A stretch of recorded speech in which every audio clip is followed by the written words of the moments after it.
Fala aí pessoal, tudo certo? Mais um vídeo aqui no canal do Ari, mais um vídeo de contratação.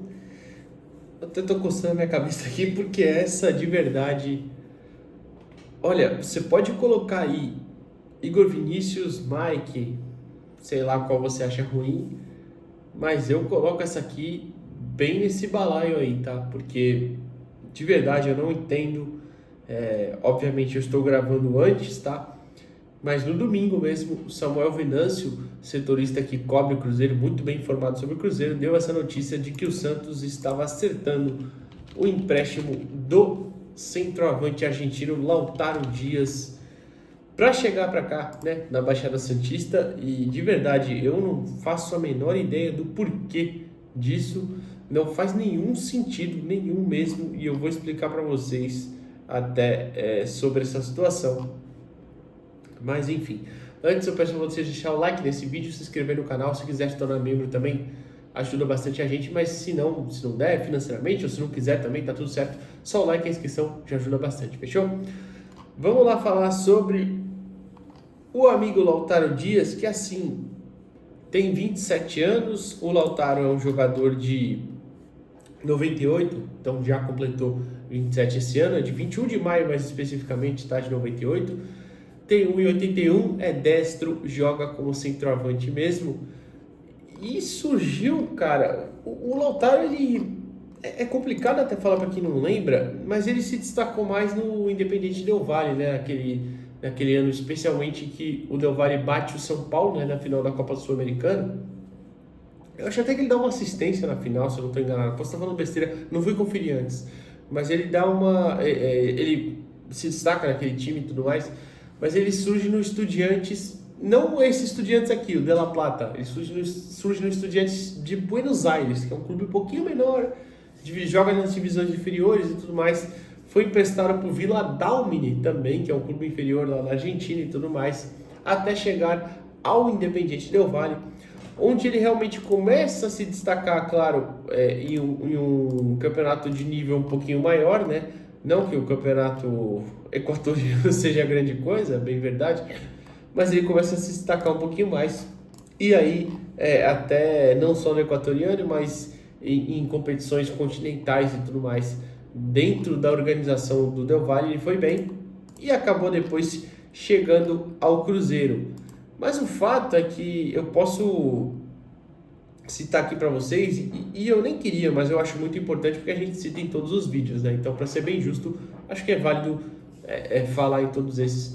Mas o Lautaro Martínez, o Lautaro Martínez, ó, eu até brinquei no pós-jogo de Santos e Fluminense, porque é verdade, teve um cara que comentou aqui, o Lautaro Martínez tá chegando pro Santos. Eu falei, não, o Lautaro Martínez não, se fosse ele tava ótimo, o Lautaro Dias, e até depois acho que ele apagou o comentário e tal.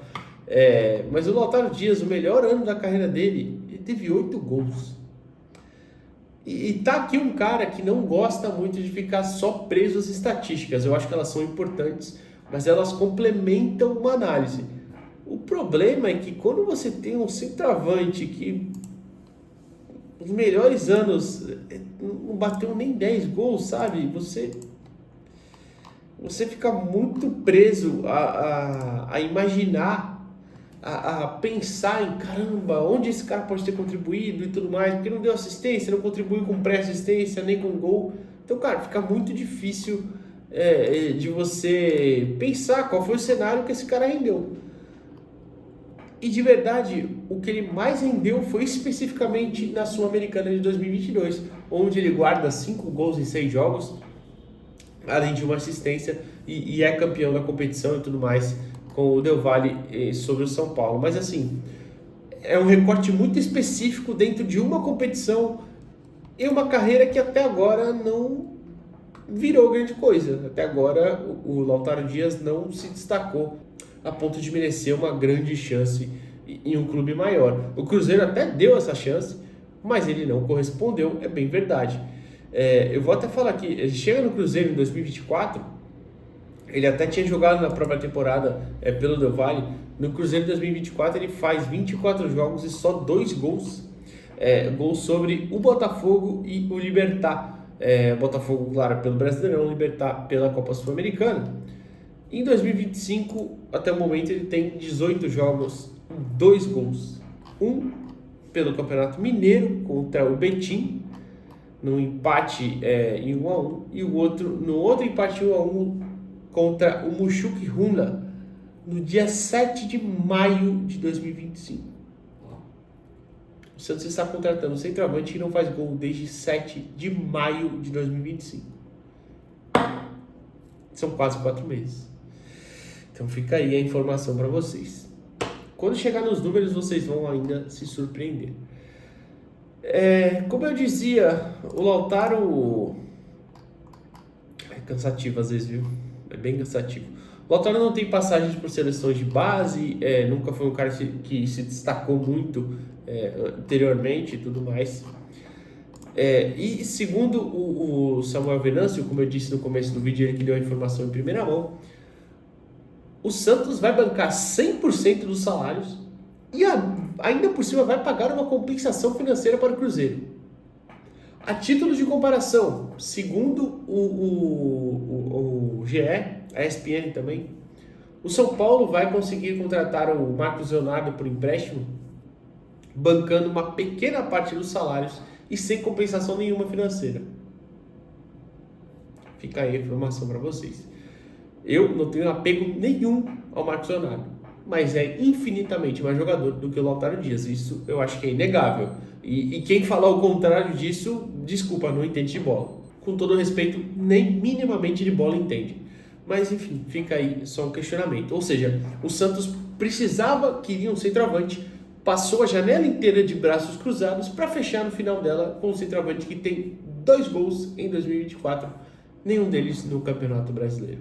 Para falar rapidamente de características, como ele teve realmente poucos jogos e pouca minutagem no Cruzeiro, tanto em 2024 quanto em 2025, é um cara mais centralizado, joga em alguns momentos abrindo para os lados, né, tanto direito quanto esquerdo, mas não é lá um grande centroavante no sentido de força física, de prender, de ganhar duelos e sustentar duelos também. Não é lá muito rápido, também tem uma grande condução.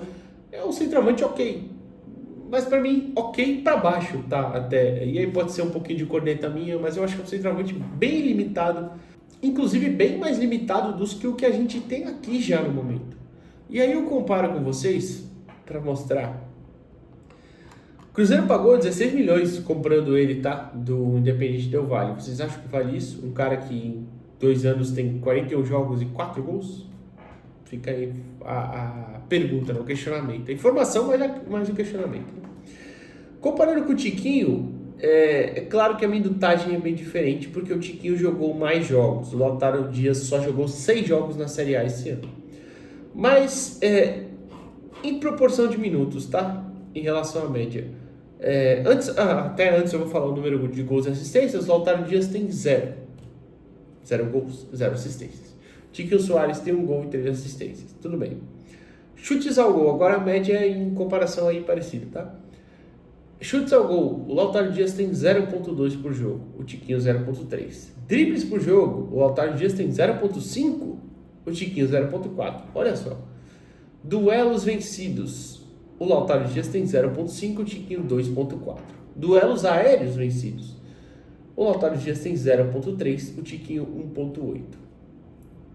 Pior em quase tudo. E aí se você falar, Edu, mas pô, aí é injusto, hein? Porque o Tiquinho jogou mais minutos. Tudo bem. Apesar de eu ter colocado a proporção aqui, tudo bem. Aí eu passo pro Lucas Meirelles, que o Santos vendeu pro Shakhtar Donetsk, uma promessa muito promissora, um jogador que tinha um teto muito alto. E aí você compara.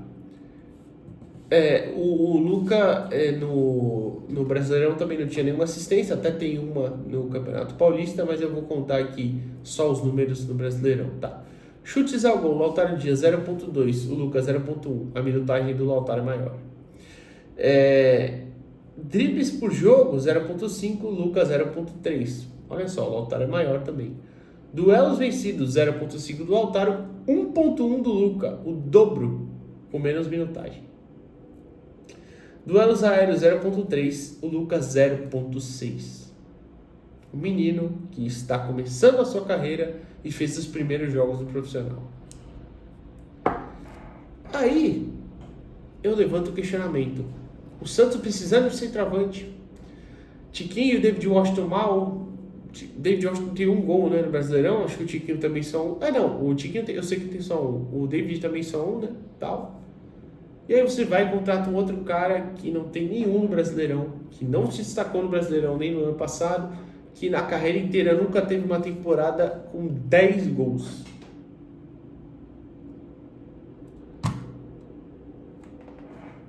Vou falar o quê? Vou lamentar aqui, né? Vou lamentar. E assim, em que pese os puxa-sacos, os abnegados, né? Aqueles caras que só querem o bem do Santos, entre muitas aspas. Esses caras que atrapalham o dia a dia, porque eles sabem quem são, e eles atrapalham o dia a dia. Na coletiva eles estão lá, olhando, bisoiando por cima. Mas enfim, em que pese esses caras lá encherem o saco, esse é o tipo da contratação que é do Alexandre Matos. O Alexandre Matos levou para o Cruzeiro e está trazendo para o Santos de volta. Fica aí o questionamento. Vai resolver alguma coisa? Sinceramente, eu acho que não. E me parece o tipo da contratação à la Igor Vinícius. Com a diferença de que o Igor Vinícius, pelo menos, a gente não pagou nada, né? Acabou o contrato com o São Paulo, o Santos foi e trouxe. Eu acho errado? Acho, mas pelo menos não pagou nada. O Lautaro Dias, o Santos ainda vai pagar uma compensação ao Cruzeiro. Gente, é muito difícil fazer futebol profissional em 2025 comandando nesses termos. Não é assim que se faz e o Santos agoniza. Eu, pelo menos, acho isso. O que você acha? Comenta aqui, deixa o like no vídeo e se inscreve no canal. Até a próxima, pessoal. Valeu!